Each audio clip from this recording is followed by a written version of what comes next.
Hey guys, welcome back to Digital Gigger. If you're new to this channel is about helping you get ahead in the digital economy and making more money. Today we're actually talking about some of the strategies that I use to make more money with Uber Eats. Digital Giga work from anywhere in the gig economy.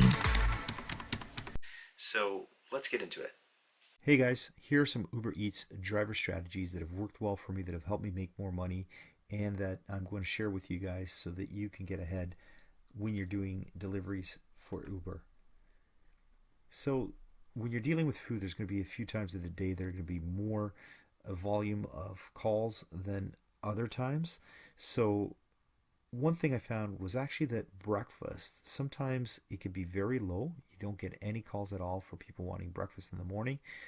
But then I realized that sometimes if there's no other drivers in a certain area, you can start getting a whole volume of calls. Sometimes that plays the biggest factor in the morning is the number of cars that are out doing delivery for food, because you might be the only guy in that area and you're getting all the calls. So it can work sometimes, especially on weekends. If you're up early on a Saturday or a Sunday, you start seeing a large volume of people sometimes getting breakfast all at the same time, and it works out for you. Now, lunchtime is busy sometimes in the downtown core, where everybody's gone to work and people are ordering food to their office and they don't want to go out for lunch. They're busy, whatever it might be. And then you'll start seeing that there's not a lot of calls in suburbs because people are at work, and there's not too many people at home during the day. So you get fewer calls. But dinner is a different story. It works in either the downtown core or the suburbs, because you're getting a lot of people on either point. Like there's a lot of people that live in apartment buildings, and there's a lot of people that live in the suburbs and now home in the evening, and they start ordering food, and you get a lot of calls in the dinner time period. Usually from anywhere from 4 to about 9 o'clock, I start to see a great volume of calls, and I'm busy constantly during that time period. Late night snacks is what I'd like to call, like, the time like from 9 to midnight.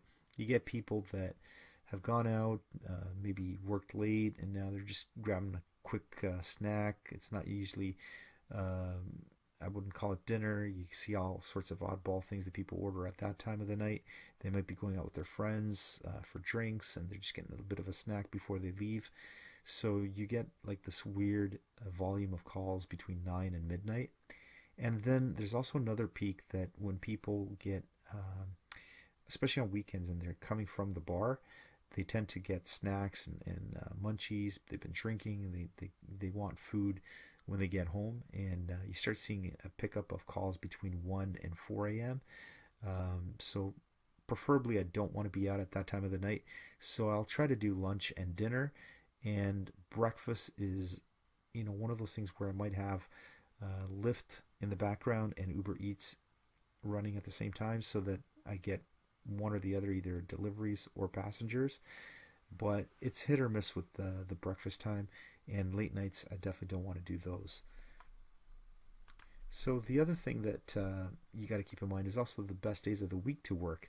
There are certain days that are obviously going to be more volume of people ordering food than others. So usually towards the weekends, Thursday, Friday, Saturday, and Sunday are always going to be busy days. You're always going to get people ordering food, and it's just a spike, especially on Friday nights. People come home, and it's like a treat. They've worked all week and they want to have something different, so they will order food on Uber, and you'll start seeing a spike during the weekend. Also, keep in mind that weather plays a factor. So, any rainy day or snowy day, you're going to see a large volume of people ordering food because they don't want to go out in the elements, and you can make money on that if you're comfortable driving in snowy weather or the rain. It might be something that gets you a lot of volume. Uh, so keep that in mind. Now, you got to be smart about waiting, because you don't want to be driving around and wasting gas. You're trying to make money, so you don't want to do things that are going to affect the money that you're making. And that one thing is, definitely don't waste fuel. So park your car, wait for the ping, stay in an area that has lots of restaurants that use Uber Eats. Uh, you can decline restaurants that have long wait times for orders too. That's another thing that I really hate, is there's certain restaurants that take so long to put an order together, so you're waiting there and you're losing other calls. So sometimes if you realize that you're going to be getting a call for that restaurant, maybe you can decline it, and then you'll get a ping for another restaurant that's a little bit easier to deal with, and you'll be in and out and be able to do more deliveries that way. So you got to be productive while you're waiting. You got to find things to do that you can make money.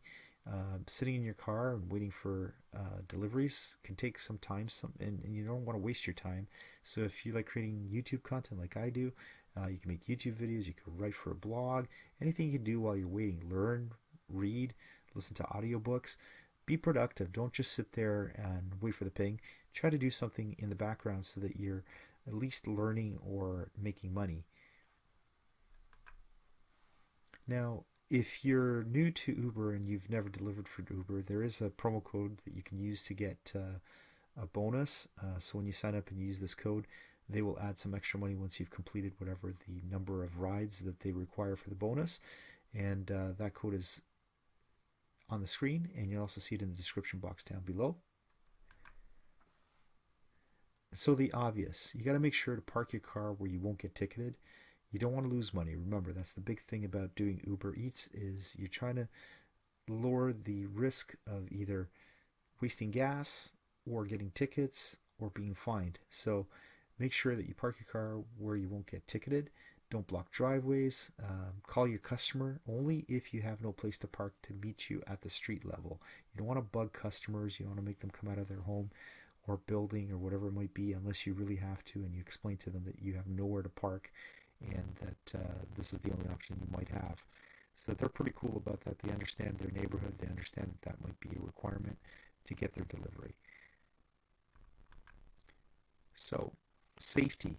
You also want to make sure that you're keeping safe when you're doing Uber deliveries. And what I mean by that is watch your step. I've tripped a couple times while I'm carrying food, and I almost lost the food that I was delivering. So you're going to miss a step, preferably not while you're carrying hot food.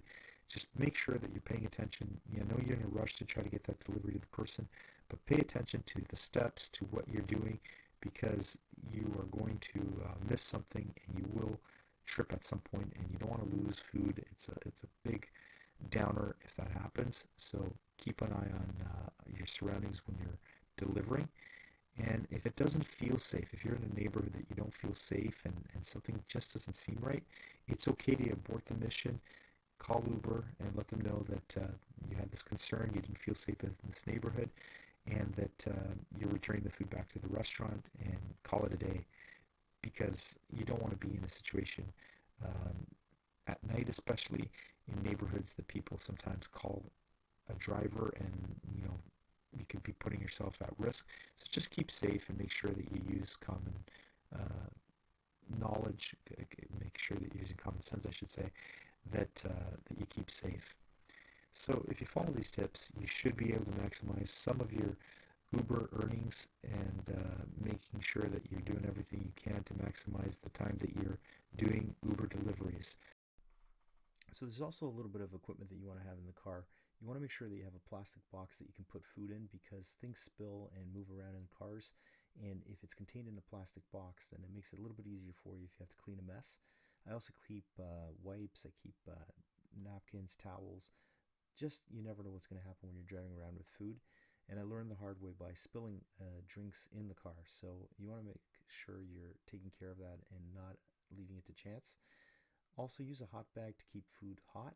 People love it when they get their food at the right temperature.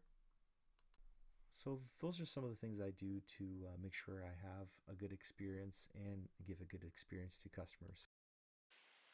So if you guys enjoy content that helps you make money online or the digital economy, gig economy, don't forget to hit the subscriber button and the little notification bell so you'll know when the next video comes up. And if you like the video and hit that like button, that would really help us. So we hope to see you guys in the next one, and we're always constantly putting up new content, so check us out, okay? Have a great day, guys. See you next time.